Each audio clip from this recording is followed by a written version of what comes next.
Thank you very much, Chairman. And I want to thank you and thank the National Assembly for giving me this opportunity to appear before this committee. And Chairman, I want to confirm that we were in the same school, the great Kenyatta University. I was actually ahead of Chairman by 2 years, and I can confirm he was a very good student. I also, Chairman, having been in the place you are, in terms of leading a committee like that deals with the economy, looking at the stakeholders around, I really think you have quite some workload. And the more the reason I would not want to belabor the point, because I see there are so many other Kenyans who also need to be heard. Chairman, I wrote to Parliament around mid of this month, and precisely it was about the issue of the fuel prices.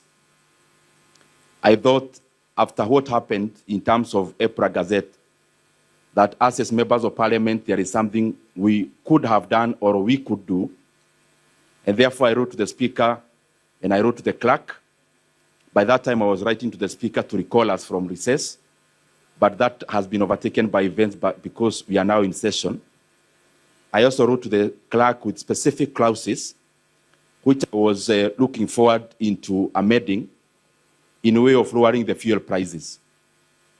And there are many routes the Parliament bureaucracy could have taken. They could have gone or advised that we go through the route of a private member's bill, which I was still ready. But the bureaucracy of Parliament thought it is faster that as you do this, what you are doing in terms of this financial year and the next financial year, they thought it could be faster if we execute the issue of fuel in this process. And I wanted to make that clarity because it's majorly about fuel prices, and it is the bureaucracy of Parliament. They called me, and we agreed that since the process of amending our taxations and levies, the committee is currently sitting, they thought it is important that we just go through this process as you go through the other items. So the reasoning, Honorable Chair, was because we are caught up to make a decision as a country. There is the fuel prices that are going up. And if you look at all the other disruptions that have happened in the past, it is clear that what you are handling is a temporal disruption in the global oil supply chains.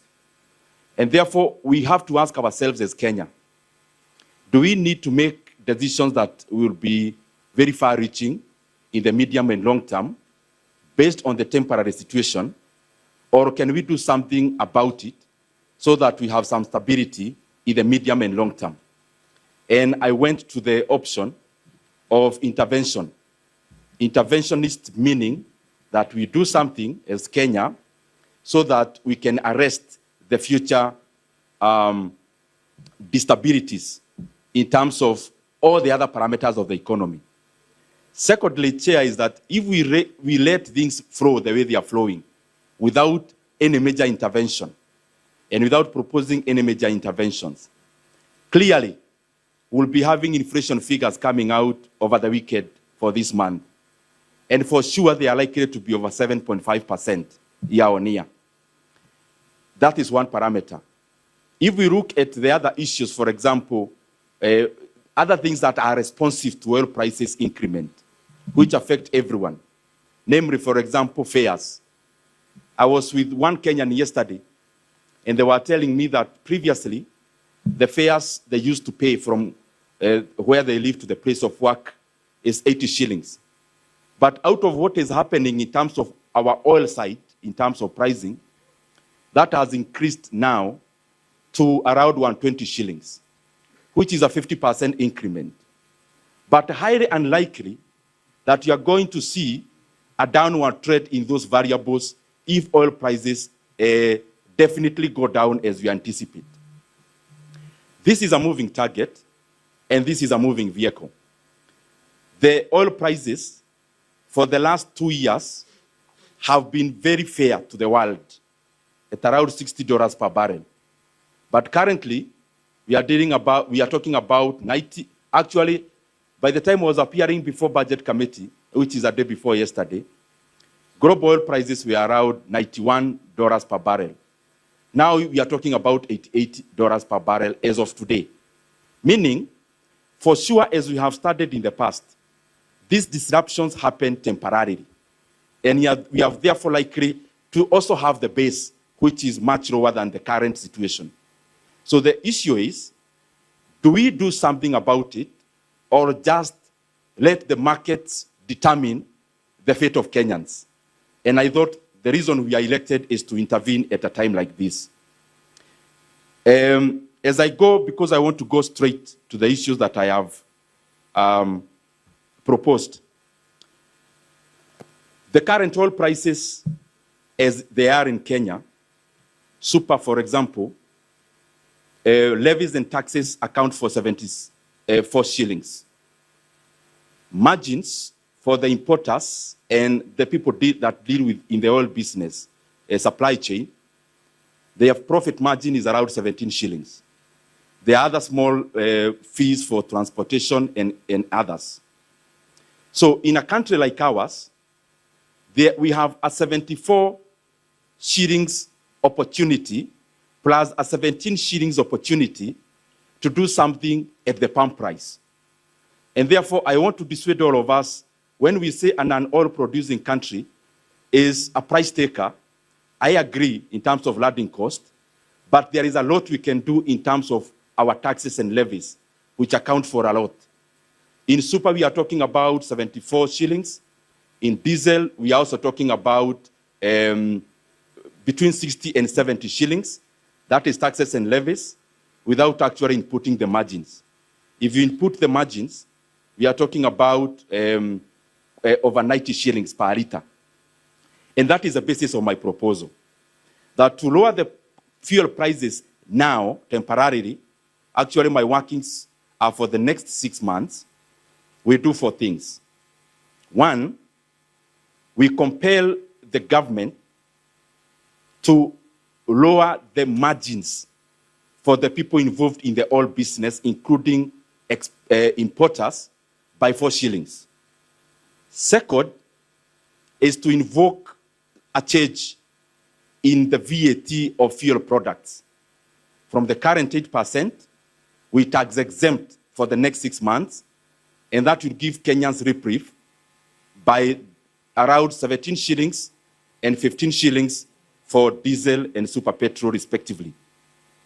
The other thing is that we reduce the fuel levy, what we usually call RMLF, Road Maintenance Levy Fund. There is a levy we introduced in the year 2024. We can do something about that by revoking it, because the situation has changed. So that will save across the board around 7 shillings. And lastly, is that we go to the PDL and Fuel Stabilization Fund, and we fetch some 3.5 billion shillings, and we give additional subsidies for diesel. In my workings, because I don't want to belabor the point a lot, we are going either by forfeiture of revenue or by actual injection in terms of subsidies. The intervention is costing, because I'm summarizing, in a nutshell, around 48 billion shillings, but that has been adjusted to the response on the demand side, because higher prices will definitely lead to a lower demand of the products that I'm talking about. And my workings in this proposal is that Kenya consumes around 240 million liters of diesel a month and around 185 million liters of diesel, of super petrol. Those are my workings. Maybe the other thing I can add is that I have been able to check at what other countries have done in terms of the responses. And this has been also informed by their level of taxation and levies even before the disruption happened. And I feel we are in a good space to adopt my proposals. Because, as I said before, we can just say we need revenue, which is okay. We need revenue as government. But revenue always comes at a cost. At what cost to the entire economy? And therefore, I want to persuade all of us that we go on the route of being interventionists other than being laissez-faire, so that we can do much more than has been done. There are some few interventions that have already been done, but I feel those are not far-reaching enough.